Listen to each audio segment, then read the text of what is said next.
Thank you very much, Christoph, for this wonderful speech. And we have already plenty of questions. I would start maybe from this side for now. So I will take this first question and then second one there. Thanks. So if I understood you right, you're trying to distinguish the human from what you described as the merely animal. But my first question, I've got two questions. My first question is, which animal? You didn't tell us about that, but it seemed to me that implicit was that the animals that were being thought of were animals that were something like lizards or reptiles. Because if instead we were thinking about primates or social whales and dolphins, for example, then it would be false to say that they do not live beyond self-preservation, for example. And a number of the other things that you said would also be false of them. So I'd be very interested to know what is the animal that you've distinguished humans from. And that connects to my second question, because the thing which is incredibly striking about this, about, say, humpback whales or bonobo chimpanzees, is that they seem to have a concept of self which is richer than ours. Their concept of self seems to be not as individualistic as ours. And my second question is, why did you begin from the moment in Rousseau, which has always seemed to me the most catastrophic moment in Rousseau, the moment where he equates individualism with our natural being and presumes that that's the basis of freedom, something like what Berlin came to call negative freedom. What if instead we were to assume that that concept of an individual is itself a bizarre metaphysical construct, and that actually it makes no sense whatsoever to think about human beings, just like it makes no sense whatsoever to think about bonobo chimpanzees or the social whales or dolphins as, in that sense, having been natural individuals. We were never individuals, and the grand delusion of the last few centuries of philosophy has been to try to construct a sense in which it looks like we were. Yeah, okay. I don't really care about animals so much. I mean, it's not my problem. So, That's I mean, a little bit funny, though, isn't it? No, I really? mean, you are interested in animals. You said you were talking about animals. No, no, yeah, the last co-animals, so that's enough for me. So if there are animal species that for which it is really true, and that would be something we would have to explore, that they live beyond self-preservation and therefore develop kinds of subjectivity, then are subjects in my sense. So what? I don't care. It makes quite a big difference, doesn't it, really? Because it means that everything you said about animals is false of actual animals, or at least true of only some of them. I mean, that is quite an interesting thing to note. So you claim? Yeah. Okay. I can give you a load of references. Maybe that's true, maybe it's false. So I'm not in the position to evaluate that claim. Perhaps you should look into it. Why? I'm interested in the... You seemed to be telling us something about human beings, and I'm claiming that you said what distinguishes humans from mere animals, and it turns out that many animals are not mere animals. I don't care, because I don't use this as an empirical concept. Maybe you didn't listen at that point. I said this twice. Animal, in the way in which I use the term, humans in the way in which I use the term, is not an empirical concept. I'm not a biologist. Neither are you, as far as I know. So then we would have to read biological evidence in order to establish the truth of your claim. Indeed, and I would urge you to do so. Yeah, but it does not change anything in my argument, because my argument is about a conceptual, an inner conceptual, and therefore logicalness. But it will change the consequences of your argument. For example, it will change whether there is a politics of the kind that you describe or not. Okay, okay, I cannot reiterate the point again. So it's not an empirical claim. And the concept of individual in Rousseau, at the point from which I took it, has nothing to do with the understanding of individuality that you attribute to Rousseau. Again, something we would have to explore whether this is true or not.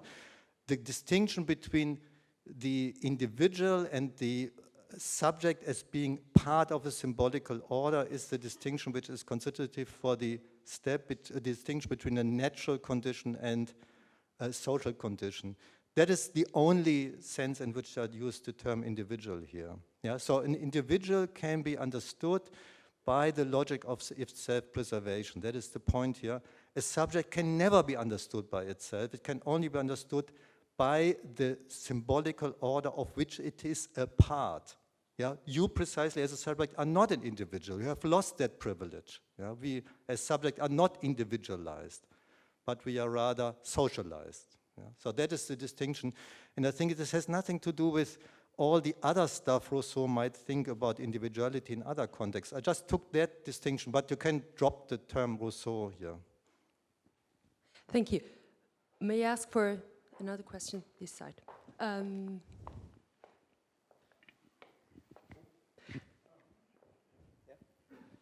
There's so many questions. So. Okay, thanks so much for the talk. I have a question that concerns also the relation to politics. And I wanted to ask you how the argument that you developed in the talk today is related to another theme in your work, namely the critique of right or the theory of right. And I was wondering where right is located in the schematic, in the schema of the argument that you presented today. Is right a concept that would be located at the level of the subject and the symbolic order? Is it located at the level of self-preservation? Yeah, I was curious if you could say more about this.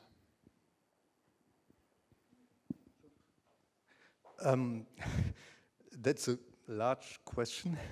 The quickest answer would be that I think if that were true, what I just said, then we would have to say that the entities about whose right we want to speak is a split entity, split in itself between its nature and its subjectivity, and that we need a certain order, a legal order that preserves that split. Yeah, and I think we don't have it yet. So we need an order that is about preserving the split and being able to move freely between these two sides. Yeah, therefore I speak of counter rights. Yeah. So that is basically the connection. So in a certain sense, this is the anthropology, if you want to say that underlies some things that I have tried to say about rights. Just a second, there were questions again on this side, please. Ja, vielen Dank. Fand ich einen sehr interessanten Vortrag. Gleich zur... Sorry. Maybe there are people who don't understand German. Would you please do it in English? Yeah, sorry, yeah, of course. I will speak in English. Well, I was reminded of your difference between the subject that is subjectivized and the natural, obviously, of what Lacan calls the subject of the unconscious, which is exactly not a deeper level of subjectivity where the subject is identical with itself, but exactly that's the source where, for Lacan, the signifier just produces what the subject cannot get rid of, and in that sense is never the place of a fixed identity, obviously. My question would be, what could be the first command? You know? Because you said subjectivation starts with the command. Let's think about what could be the place of a first command. Would you locate it somewhere, maybe in Lescaut? Because I was remembered that Lacan was also sometimes fixating of marks in a bone, also of ancient times, where he said that this is the birth of the signifier, and right many thousand years later, after the first pictures emerged, you know? And he says, well, this is for him, let's say, maybe the birth even of the first command, because when the signifier starts, then we have subjectivation, and we have the start of what you call the natural, and what Lacan would call the subject of the unconscious. So I would like just to know, would you say that the image you presented is some kind of first, is what Lacan would call the birth of the signifier, and that's where the command starts? Or is this something you haven't yet thought of? But the question is, where's the first command coming from?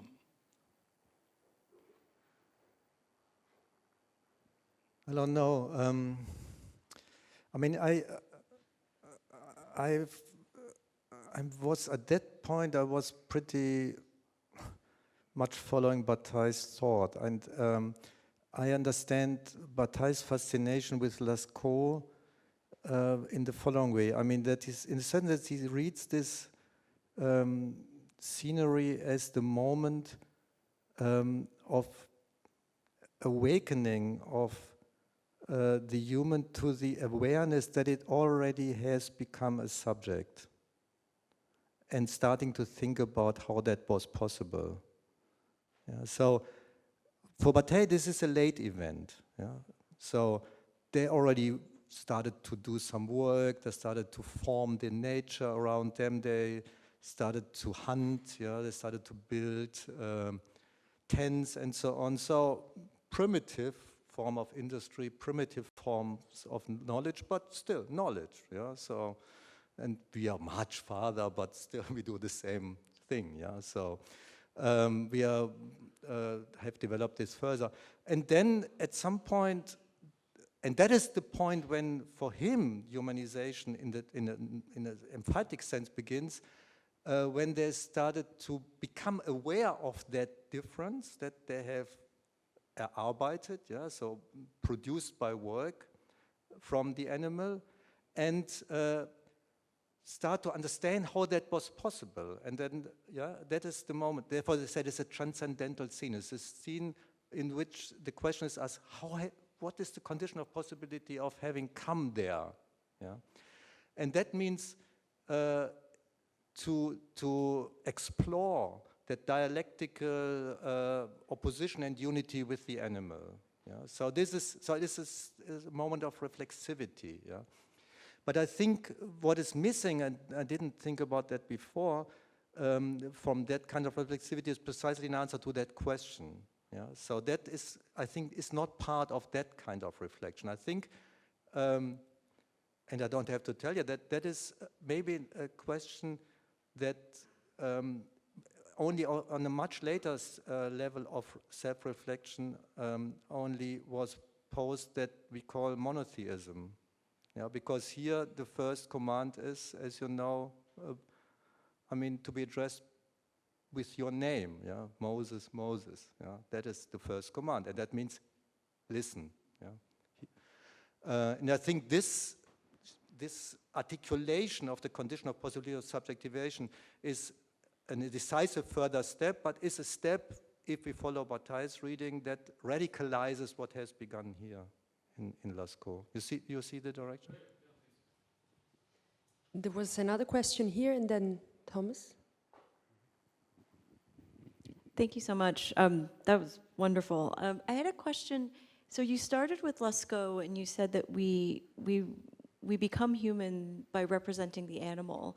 And I just wanted to hear you say something about what you think. I was thinking about an experience of going to a museum, and we kind of stopped. You made a very big deal in the beginning of how that we didn't represent ourselves, and then it seems like increasingly, right, throughout human history, we represent ourselves more and more and more and more. Maybe, I mean, of course, we still represent animals, but arguably, you could say we mostly now, artistically speaking, represent ourselves, and that representation maybe becomes more and more realistic, if you will, the way that the animal was represented as lively and dynamic. So I wonder if you had something to what your thoughts were about that. Yeah, I mean the simple answer, which therefore must be wrong, I mean, would be to say that the further history is at first a history of loss, right? As if the scene you have seen with the man lying down there and the bison, in agony, but also in splendor, I think, as one can say. I mean, one didn't see this very well in this, but if you go to Lascaux, you see it, yeah, and I think I hope you would be convinced that this is actually what you feel there. As if it were cut into parts, right? As if we had come to a point where we thought we could draw our self-portrait, forgetting the animal side of that double scene, yeah? And I think that it's too simple, but I think there's something to it, yeah? So, and therefore the return to that first scene of the representation, the first human image as such that exists in a certain sense in history. I mean, there's now I don't want to go into this, a little bit older depictions before which are slightly different, but that this could only have come about, yeah, by representing the human in that specific relation to the animal. I think it's extremely interesting about the history, about what humanization, the becoming of the human means, but also, I mean, of what we lose when we cut this double image in half and stay just with the representation of the human, because then we stay with the representation of the subject. Yeah. While here, it's a representation of the subject in its dialectical opposition to nature, yeah, to its own nature as being other from the subject. Yeah.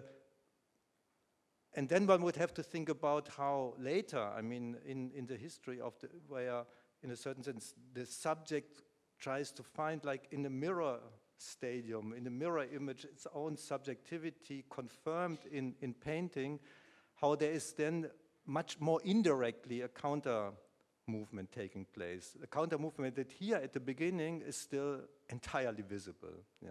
Here you cannot forget about the animal, yeah? While later you can try to. You will never succeed, but you can at least try. And they have tried, we have tried. Yeah, thanks so much. I have a question on the very last move you made, the liberation of nature itself. And just wanted to ask how we have to understand the depiction of the animal and the animal splendor more specifically. So you were describing the way in which you had this line from Lacan, that the beauty involves a certain kind of liberation.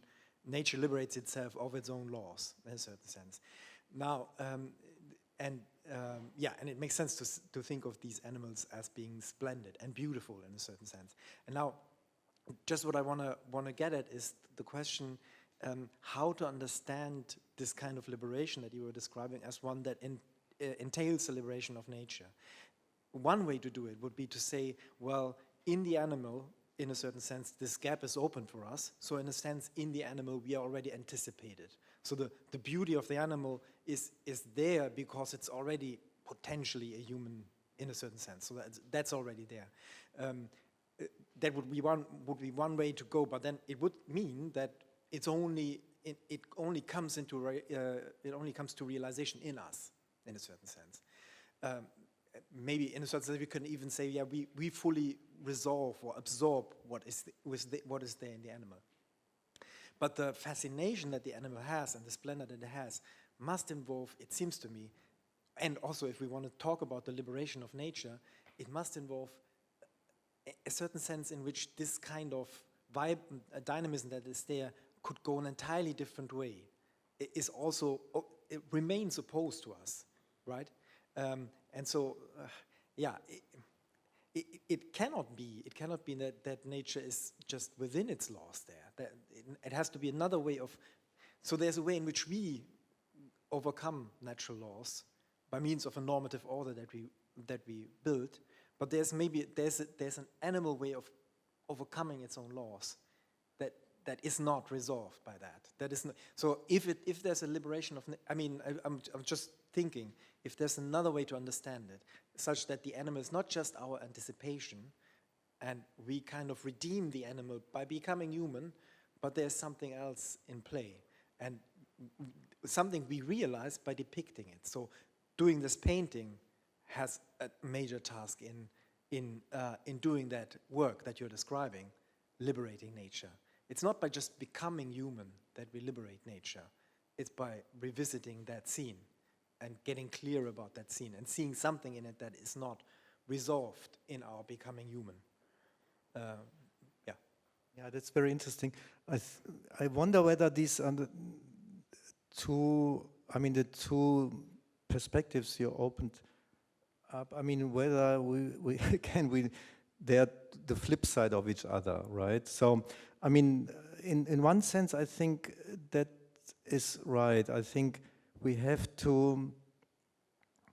This is the direction which, I mean, mainly was hinting at the end. So that we have to understand the true way. I mean, the true understanding of our of processes of humanization is to understand it not as our own Leistung, yeah, our own accomplishment, right? But rather as you said, redeeming, fulfilling, or completing something that nature itself has begun. Yeah, and for instance, I mean, the beauty of animal coloration, yeah, which according to many biologists has no evolutionary advantage. Yeah, so all this, I mean, primitive Darwinistic interpretations don't seem to fit entirely. So it seems to be a luxury product, yeah, just beauty for beauty's sake, Kantianism, yeah, a Kantian subject produced by nature in nature. Yeah? So the animal that likes the beauty of the other animal is a Kantian aesthetic observer. Some have claimed, yeah. And I think this is true, yeah. I think there's something like this is true. But it means both, yeah. I think, I mean, one would have to use that language. I mean, that we, in a certain sense, we try to complete that. But if we understand our subjectivation as an attempt of completing that, we understand our subjectivation as totally different. Yeah? Namely, as something that we owe to something that we never could have made ourselves. So we see it as essentially passive, right? A certain passivity which cannot and should not be even tried to overcome. So subjectivity would become. You see my point? We could not just say subjectivation is the teleological completion of that which nature sadly could not complete. But if we understand it as the completion of something that nature could not complete, we see it as something that we ourselves could not even have begun, and therefore cannot complete ourselves by ourselves alone. Yeah? So it's something we owe it. We owe it to something else, and that we can call nature. Is it? No, I don't know. You don't seem happy. No. I think that refines the first option very much, but I think I still have the sense that there is a certain element of resistance that the animal has, a different freedom that it has in this depiction that we try to account for, and that we can never fully absorb, right? So, and that would be another reading of what liberation of nature could mean. So that would then, so politics in the sense of the animal fighting back and saying, I don't want to go in that way. Yeah, okay, interesting, yeah. So it's an interesting politics are, it would be a species struggle then, yeah, not a class struggle, yeah. I'm looking forward to it.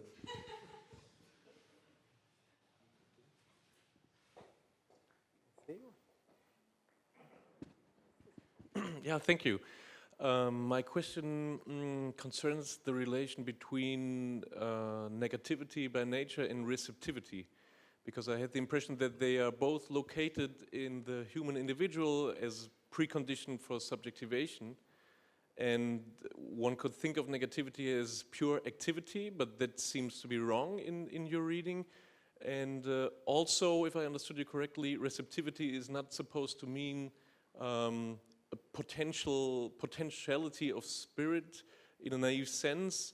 So I had the impression that they serve a similar purpose, and I was not really sure if they are to be identified or if receptivity of the human individual is something more than this negativity by nature. And if it would be something else, then I would be interested in what could it be, because there might be the risk, if we describe the receptivity, in some sense that we fall into an option that you want to exclude when we say, well, there are these animals that just can become spiritual because they have a certain receptivity to answer to the command.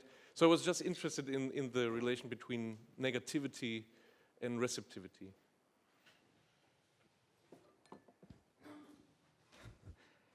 Another of these big questions. So let me. I mean, the defensive strategy of answering. So it's easier at this point for me. So as the really doing justice to your question, I didn't want to say what receptivity is. Yeah. I just wanted to say that negativity, normally in my context always means, as you know, in Hegelian terms, yeah, would mean to understand negativity as the power of thinking. Yeah. So, and I want to say that this is not true. Yeah. So that the power of thinking is essentially passive or has an essentially receptive moment. So that the negative power of thinking is receptive towards a receptive effect of a negativity that is prior to thinking. Yeah, so this is all I wanted to say at that point. And that is not, of course not, an analysis of what receptivity means in all its different facets and respects. It was only a remark on the status, on the place of negativity. Yeah? So it's not identical to spontaneity if we think of spontaneity as the power of thinking.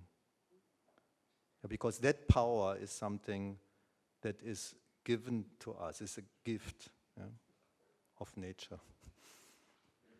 As we are running out of time, I take the last two questions, one by Oshana and the second one by Francesca.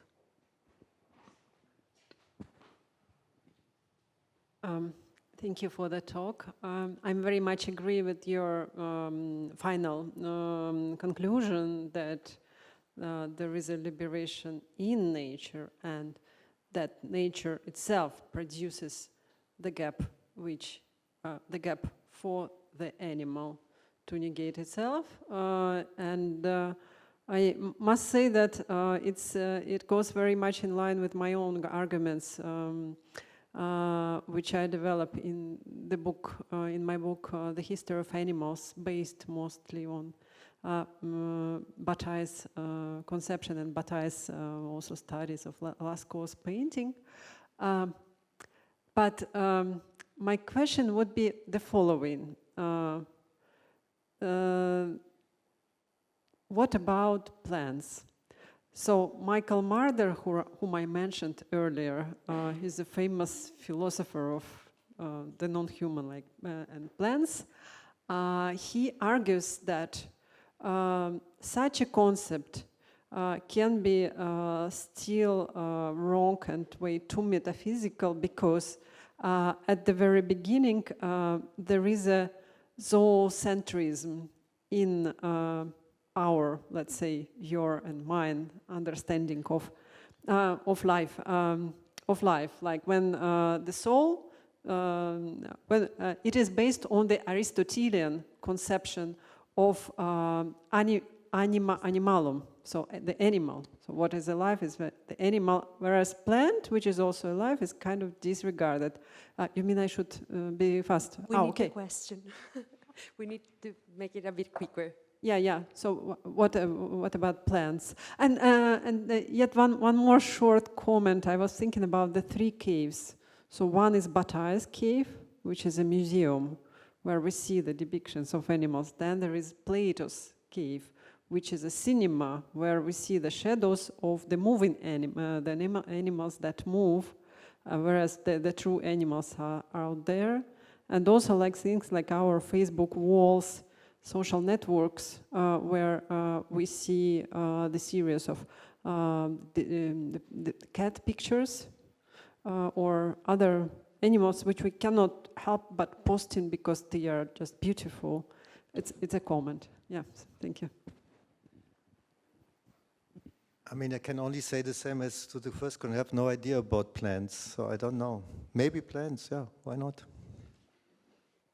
You know, I mean, I think my point, I try to develop a different kind of reflection. And I didn't want to say anything about what an animal truly is or what nature truly is.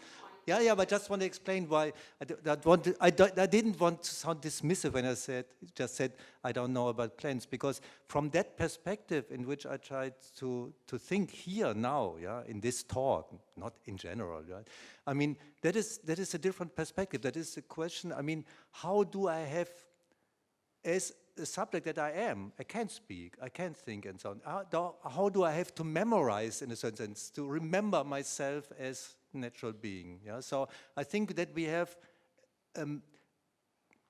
for conceptual reasons, we have a memory of what we were when we were just natural beings, when we were born. I don't know anything about this. I don't have an empirical memory about my first minute after my birth, but I have a conceptual memory of the infancy, of my natural being.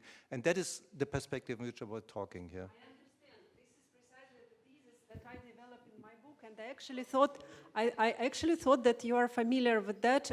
That's why. But I was then reproached from the other colleagues, and I was asked, "What about animals?" So I was thinking maybe you can provide a smarter answer, because I cannot either. Thank you very much. Thank you, Christoph. Thank you all.